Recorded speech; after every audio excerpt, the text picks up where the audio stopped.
everybody. Welcome to Ladder and Success. You got me, Festus Amoye, and a great friend, Joseph Scout High. Now, this is the thing. Like, where did he get the name Scout from? I gave him the name Scout because we were in New York and we were about to go to Israel. And we were having a great time, and I got us lost.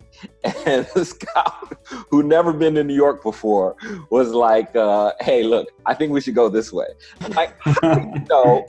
How do you know when you've never been here before? He's like, "Yeah, just come on, just." And I said, "You know what? I'm just gonna go with it." And he got us back safely.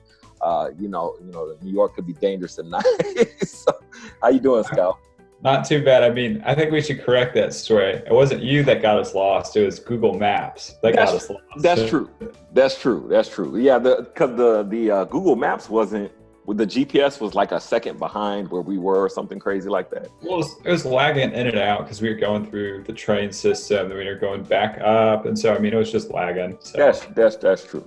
Thank you for that correction. So it was my Google, but that just goes to show you can't trust all this technology. You have to kind of trust your gut instincts sometimes. And Scout has some great gut instincts.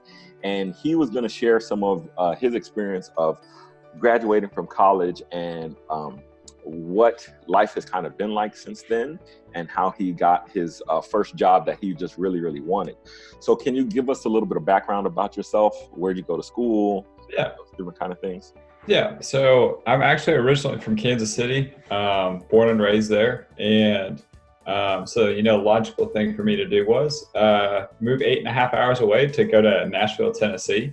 And that was on the advice of some mentors, which I'll touch on later through, a little more targeted questions. But, I went to Lipscomb University where I majored in finance. And one of those things was just that I had the opportunity to play soccer, and I chose to pursue that at Lipscomb. And that was just a really awesome experience. But and that was a huge reason for how I got to Lipscomb. And I'll touch a little bit more specifics on my story of everything that that shaped me and got me to the point in time where I am now.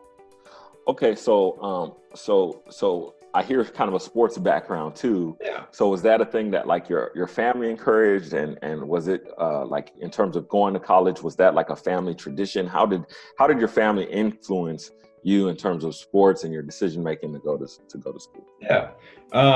Growing up, my dad played baseball, and he wanted my brother and I to play baseball, but for whatever reason, my brother and I really like to play soccer, and so he kind of saw that and was like, you know what, I'm going to let you pursue that. And so sports was never something that, got me to soccer or got me to college, but at the same time, it was something that I was good enough to where I could choose to pursue that. And so, but also the other thing is my dad placed a huge emphasis on school as well. For him, he grew up pretty poor, and he was on a different types of welfare programs. He was the family at the end of the street that was Salvation Army was coming through to make donations at Christmas. And so he placed a huge emphasis on all of us kids going to school, doing well in school. And, sometimes you check in a little too much of, how's school going and stuff like that, both in high school and in college. But, that was really coming from a place of, school is what he went to law school, and school for him was, what got him out of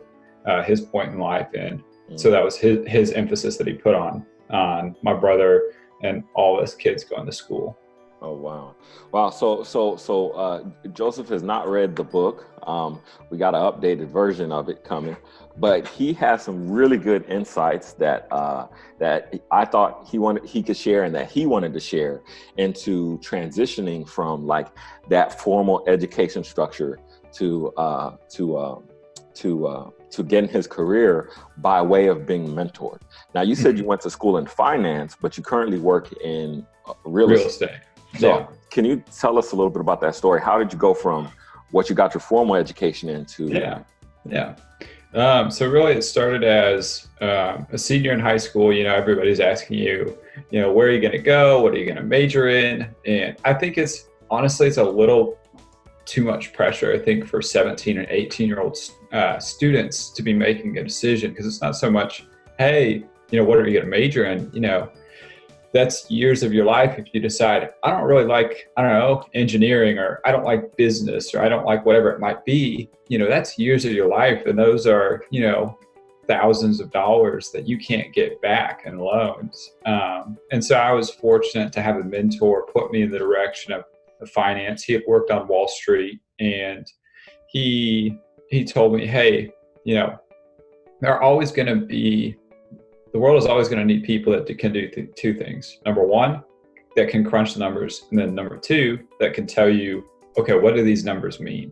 And for people that can tell you what they mean, they're always going to have a point in time for that versus, engineering or something else, even in business. And so he put me on finance, and that's a lot of what finance is specifically is, okay, running Excel spreadsheets or something specific like that, but then also saying, okay, here's what I've done, here's what I see, here's what I think we should do. And so I'm sure that, and then we'll talk a little bit more, just drawing that more specifically out, how I got to where I am now. So let me ask this question. What did you do to find your mentor? How did you go about finding a mentor? Because so often people say, get a mentor, get a mentor, get a mentor. And are they walking out there with a sign on that says, I will mentor you? Did you? Yeah. So the guy that mentored me in my senior year of high school, he was the older brother of one of the guys that I played soccer with. And it was kind of a crazy story. We had both had major knee injuries our senior year of high school that had really changed our trajectory and where we wound up going to school. And so he understood what it was like to go through that, what it was like to be facing uncertainty. And so we started meeting from there. But since being out of school now for a couple months, hasn't been that long, it's just honestly, there are so many people that are, it's not like you have a name badge, like you're saying, name tag that says, hi, I'm a mentor and I would like to mentor you. It's really something that you have to seek out and be proactive in. But at the same time, people are so willing to help you because we'll talk a little bit more about it later, but just that there are so many people that have done the same things that you are doing right now, that I am doing right now, and that I have been doing. They understand it, and it's really encouraging, and they want to help because they know what it's like to be there. Absolutely. So you guys took a relationship talking about your knee injuries and how he had a knee injury, and then that ended up building a bond that ended up turning into something that helped you get financial success and more success. Yeah. So